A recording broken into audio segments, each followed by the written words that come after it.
Another argument that establishes Imam Ali ibn Abi Talib alayhi salam is the authority who represents Allah subhanahu wa ta'ala is verse 55 of Surah Al-Ma'idah. And this is a very easy verse to remember. Which verse? Because the address of the verse is 555. Surah Al-Ma'idah is the 5th chapter in the Quran, and this is verse 55. So just remember 555. This is a clear verse that demonstrates Imam Ali ibn Abi Talib alayhi salam is the authority, is the Imam, is the one who has the Wilayah, is the guardian of the believers. This verse states, Bismillah ar-Rahman ar-Rahim, innama waliyukumullahu. Your guardian who has authority over you is Allah. Wa rasuluhu, His messenger. Walladhina amanu, and those who believe. Who are those who believe? Because many people can fit this category. The Quran tells us, it gives us the qualities and descriptions of those who believe. الَّذِينَ يُقِيمُونَ الصَّلَاةَ وَيُؤْتُونَ الزَّكَاةَ وَهُمْ رَاكِعُونَ. Those believers who are your guardians, they have the following quality. They pray, they establish prayers, and they give charity, sadaqah, in the state of ruku', while they are doing the ruku'. What is this verse referring to? We have tens of sources from Sunni and Shia sources indicating that once Imam Ali ibn Abi Talib alayhi salam was in the mosque, a poor man came in and he asked for help. None of the Muslims helped him. So he approached Imam Ali alayhi salam. He came towards the Imam. The Imam was in the state of Salah. The Imam alayhi salam was praying. He was offering his Salah. So when he approached the Imam, he signaled to the Imam that I want help. Now the Imam was praying. He did not want to disrupt his prayer. So the Imam, what did he do? While in the state of ruku', the Imam was wearing a ring. He extended his hand, telling him, here, just take my ring. This is my sadaqah, my charity, my zakat to you. The man took it and he thanked the Imam alayhi salam. And this was the act of charity that the Imam alayhi salam gave. Now from the outside, it seems like a simple act. The Prophet sallallahu alaihi wasallam summons Imam Ali. Tells him, come. Tells him what happened. He told him, what did you do today? Tells him, what did I do? Did something happen? He told him, Jibreel came down with a verse in your honor, mentioning something that you did. What you did was grand in the eyes of Allah subhanahu wa ta'ala, such that Allah revealed a verse about it in the Quran. So Imam Ali ibn Abi Talib alayhi salam explained to the Prophet that the poor guy came and I extended my hand and I gave him the ring for the sake of Allah subhanahu wa ta'ala. Now notice that this verse says, waliyukum, your guardian, the one who has authority. Allah has authority over us. The Prophet has authority. The same authority given to the Prophet, this verse gives it to who? To those who is Imam Ali ibn Abi Talib alayhi salam. Same. So don't come and argue and say, no, this means friendship. No. The same authority that the Prophet has, he's to be obeyed, he's to be followed, he's infallible. Everything we establish for the Prophet, except his messengerhood, is now given to these believers whom the verse is speaking about. A few observations here. First of all, how can we prove that only Imam Ali alayhi salam is the guardian? Because others can say, fine, the verse is saying Ali and those who did that are guardians, but we can also have other khalifas whom we can choose. The reply in this verse comes from one single word. What's that word? The very first word in the verse. What does it state? Innama. The verse says, innama waliyukumullahu wa rasuluhu walladhina amanu. Indeed, your wali, your guardian is Allah, the messenger, and the imams. The word innama in Arabic, what does it mean? The word innama is composed of two words. We've joined them. What are they? Inna. What does inna mean? No, not shart. In is for shart. Inna. Tawqeed. Inna is a particle in the Arabic language. It's a word that we use to confirm something. You could say Zaydun alimun. Zayd is knowledgeable.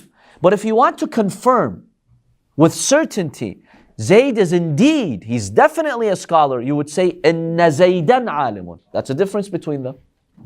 Okay, that's the first word, inna. What does the word ma in Arabic mean? One of the meanings of it. Ma, not the nahiya here. No, you're close. Just change the ha to a fa. Ma nafiya. We have the word ma in Arabic which negates, which means not. Ma Zaydun ba'alim. What does that mean? Is not. Zayd is not a scholar. وَمَا اللَّهُ بِظَلَّامٍ لِلْعَبِيدِ. If I say that, what does that mean? It means laysa. He's not. You're negating. مَا جَاءَ زَيْدٌ. What does that mean? Zayd did not come. So the word ma negates. Innama is a combination of inna, which confirms and negates. Now you would think, wait a minute, this is a contradiction. How do you confirm and negate at the same time? You're restricting.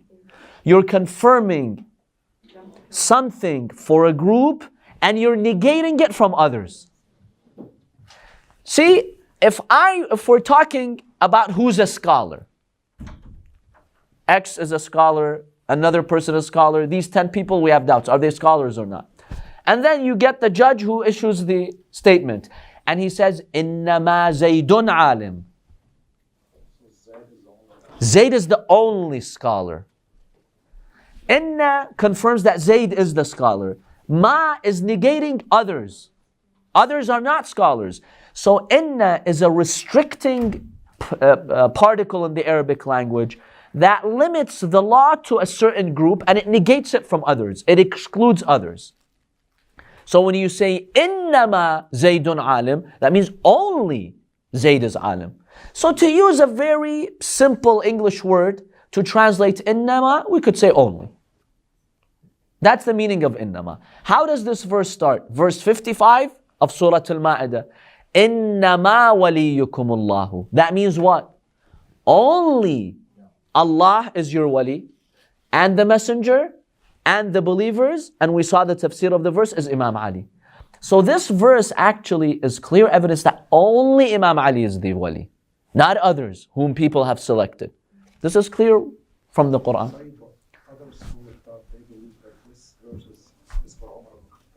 No, we examined the tafsir and the sources and the evidence that this happened when Imam Ali ibn Abi Talib alayhi salam extended his hand and Allah revealed this verse. Number one. Number two, let's say this was revealed for Umar ibn al-Khattab. We have a problem here. What's the problem? Then we have to exclude Abu Bakr. Because of the word innama. If they claim, if anyone claims, if any Muslim claims this verse was revealed about Umar ibn al-Khattab, then they have to accept the fact that Abu Bakr is not the Khalifa.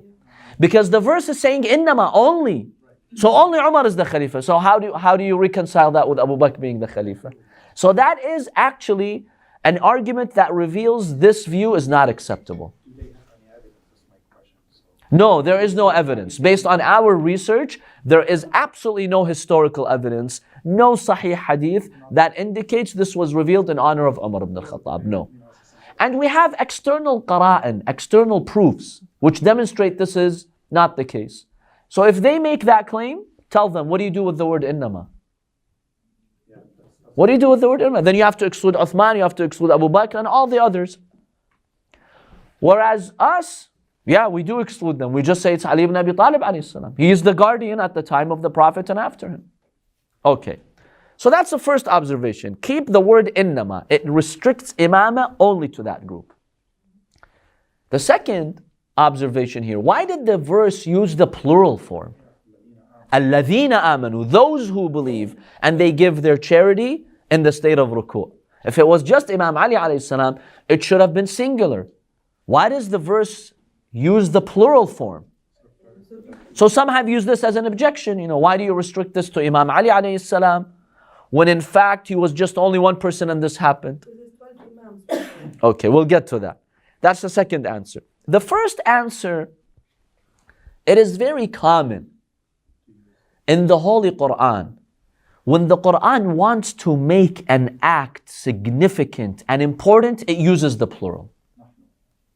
It's very, very common. Now, we'll not use the example of nahnu for Allah, because then they'll tell you you're comparing some to God. No, let's use it with people. For example, there are some verses in the Quran which the Quran says, الَّذِينَ قَالَ لَهُمُ النَّاسِ. Those who said, the people said. Go to the tafsir of Sunnis as well. One person said it. But why does the Quran use the plural? The people said. One person said it. But why does the Quran say people? Because the Quran is trying to signify what happened is big, it's causing fitna. It's a very major event. So Allah uses the plural to grab your attention. Hey, don't take this lightly. One person said it. It's like everyone saying it. It's causing fitna. So when Allah wants to grab our attention and tell us, look, what I'm saying in this verse is big. The position I'm giving is big. So Allah uses the plural. الَّذِينَ آمَنُوا, when it's just one person. And that's common in the Arabic language. So that's one reason why it uses the plural. The second reason is we have evidence from our historical ahadith that this ayah also includes who? The Imams of Ahlul Bayt. That's why we have a hadith from the Imams, peace be upon them. They said every Imam of Ahlul Bayt, this incident happened with them. They were praying and they offered the khatam, the ring, in the state of ruku'. So the verse applies to every Imam of Ahlul Bayt. Al-Imam al-Hussein alayhi salam, it happened with him. Al-Imam al-Hassan, Al-Imam al-Sadiq. All of them, Allah subhanahu wa ta'ala, made the situation such that they were praying, they had a ring, a beggar asked them, and they gave it in the way of Allah. So the verse is directly applicable to them. And that's why. Even the Imam alayhi salam, yes. Even Al-Imam al-Mahdi ajjalallahu ta'ala farajah. Because remember, the Imam alayhi salam, for a period of about 70, 72 years, he was in Ghaybat al-Sughra. He had some limited access to the people.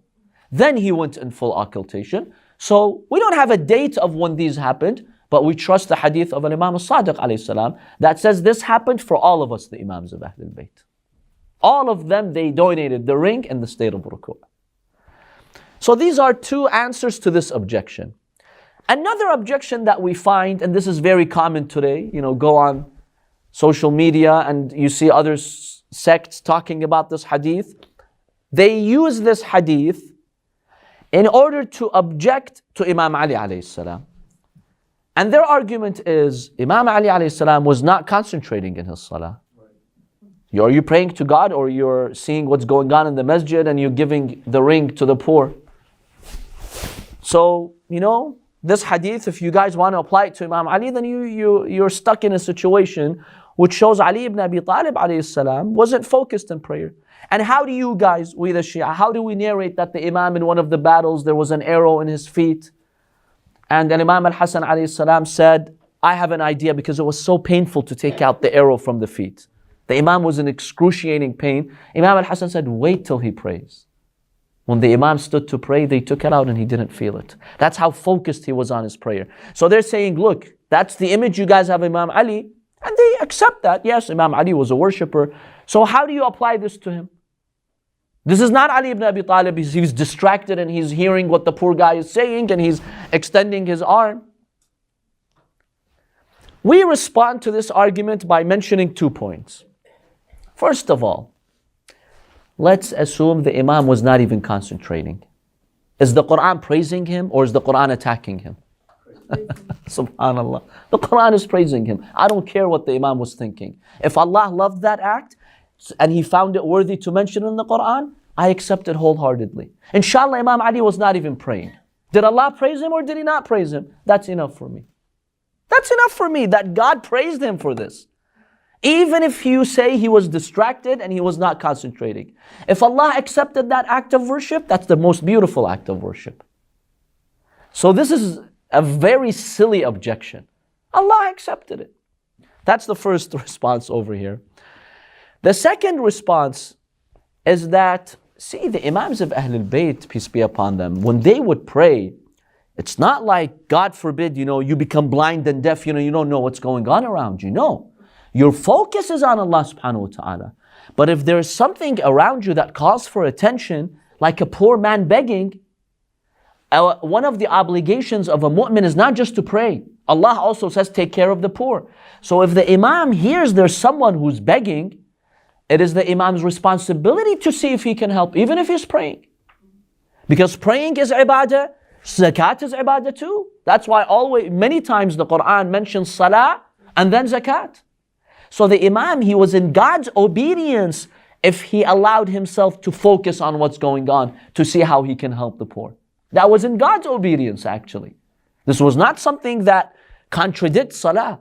Salah means you worship God. Zakah is worshiping God. The imam beautifully combined two acts of worship in one. That's the beauty of what he did. So there isn't a contradiction between them. If the imam did something worldly, yes, that's not compatible with salah. But if the imam did something fi ta'atillah, something in Allah's obedience, in fact, his prayer even now has more weight to it. Because the imam combined two acts of ibadah in one. And that's the beauty of what he did.